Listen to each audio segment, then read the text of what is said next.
ఏపీలో మోంతా తుఫాన్ తీవ్ర ప్రభావం చూపుతోంది. తుఫాన్ ప్రభావంతో ముందస్తుగా తిరుపతి నగరంలో 20కి పైగా పురాతన భవనాలు గుర్తించిన అధికారులు నివాసం ఉన్న వారిని పునరావాస కేంద్రాలకు తరలించారు. గాంధీ రోడ్డులో హతీరామ్జీ భవన్ శిథిలావస్థలో ఉండడంతో కట్టడం పెచ్చు ఊడిపడింది. దీంతో అప్రమత్తమైన మున్సిపల్ కమిషనర్ మోరియా చేరుకుని దుకాణాలు ఖాళీ చేయించారు. 2 రోజుల పాటు తెరవద్దని ఆదేశించారు. నగరంలో చేపట్టిన ప్రమాద నివారణ చర్యలు చేపట్టారు. పెట్టామండి. ఏదైనా కంప్లైంట్స్ ఉన్న కంట్రోల్ రూమ్ 24/7. మనము ఈ అండర్ పాసెస్ ఏవైతే ఉన్నాయో ఒకవేళ ఇన్ కేస్ ఇనండేట్ అయితే మనం గేట్స్ మూసేలాగా పెట్టుకున్నాము.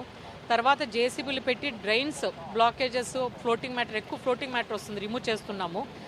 అండ్ శానిటేషన్ పరంగా కూడా అంత ప్రిపేర్డ్గా ఉన్నారు. ఎక్కడే కానీ జీవీపీస్ అలా లేకోకుండా తర్వాత silt removal, chlorination, water testing అయితే చేస్తున్నాము.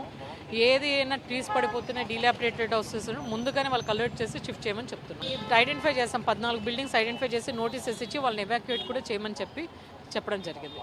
మనము కంట్రోల్ రూమ్ పెట్టాం.